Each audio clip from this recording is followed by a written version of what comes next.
En este vídeo vamos a ver el origen de la escritura y de nuestro alfabeto, nos vamos a retrotraer todo lo posible en el tiempo y os voy a enseñar cómo nuestro alfabeto deriva en realidad de los jeroglíficos egipcios. Como muchos sabréis, los datos más antiguos de escritura son los jeroglíficos egipcios de aproximadamente 3000 años antes de Cristo, es decir, hace 5000 años. Pero Egipto no fue el único lugar donde se originó una escritura de manera independiente. En Mesopotamia, casi con la misma antigüedad que la egipcia, se crea una escritura.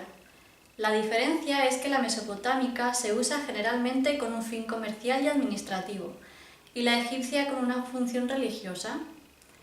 Otro lugar donde se origina una escritura poco después que las dos anteriores es en Creta.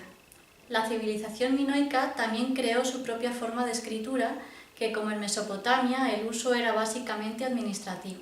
No podemos saber si a esta escritura se le daba también algún otro uso, porque a pesar de sus numerosos vestigios no ha sido descifrada y no podemos saber cuál era su contenido. Estas tres regiones están en la misma zona del planeta y en un periodo de tiempo muy similar. Sin embargo, hay otros dos focos culturales que también crean su propia escritura que no tienen nada que ver con las anteriores, con las que acabamos de ver. Estos dos focos son la cultura china y la otra es la de los mayas y aztecas de Centroamérica. Estas dos evidentemente no influyen para nada en la creación de nuestro alfabeto.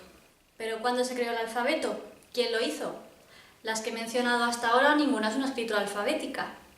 La primera vez que tenemos noticias sobre una escritura alfabética son unas inscripciones que encontramos en la península del Sinaí. Están datadas en el Reino Medio egipcio, es decir, entre el 2000 y el 1700 a.C. Estas inscripciones tenían signos de la escritura jeroglífica egipcia, pero eran ilegibles. En 1916 Alan Gardiner se da cuenta de que los símbolos que representa esta escritura son símbolos que representan un objeto de la realidad.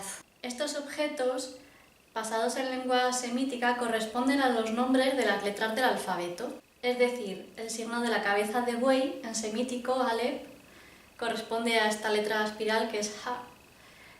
La cabeza humana en semítico es Rash y corresponde a la letra R porque la palabra cabeza, Rash, empieza con R, y así todas las demás. Parece ser que los egipcios acudían a la península del Sinaí para explotar sus recursos mineros y para ello utilizaban también población semítica de la zona. Este alfabeto sería inventado por estos semitas que no entendían la escritura egipcia y dejaron sus inscripciones en las minas del Sinaí con nombres de dioses y con frases de culto. En la ciudad de Ugarit, en el corredor sirio-palestino, también tienen una escritura alfabética, que es de las más antiguas, pero esa no influye en la creación del alfabeto que tenemos actualmente. Como he dicho, algunos signos de los jeroglíficos egipcios fueron utilizados para crear un alfabeto.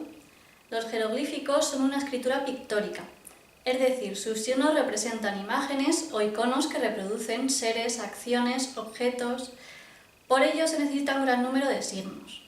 En cambio, el alfabeto relaciona cada signo con un sonido, y puesto que los signos que utilizamos son muy limitados, un alfabeto solo puede tener unos 20 signos. Además, tanto la escritura jeroglífica como esta alfabética adaptada solo representa consonantes, las vocales no se escribían. El siguiente paso sería la expansión de la escritura hacia el norte, pero siempre con un uso muy restringido, para anotar nombres y divinidades.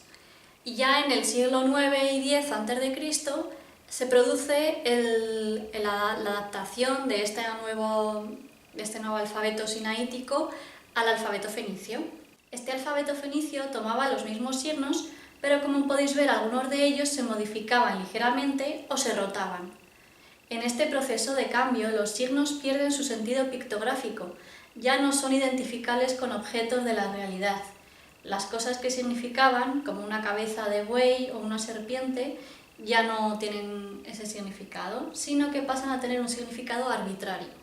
A partir de aquí, el recorrido del alfabeto es bastante conocido. Los griegos, alrededor del siglo VIII a.C., adaptan el alfabeto fenicio a su lengua y por primera vez se le añaden vocales. Cogen signos del alfabeto fenicio que ellos no tenían y las utilizan para representar esas vocales. Más tarde, los etruscos tomaron el alfabeto griego y los latinos del etrusco, llegando así a nuestro alfabeto latino. Por lo tanto, en última instancia, nuestro alfabeto deriva de los jeroglíficos egipcios que siguen vivos gracias a esa transformación que se ha producido durante milenios. Espero que os haya resultado interesante este vídeo y que hayáis aprendido cosas nuevas. Hasta el próximo vídeo.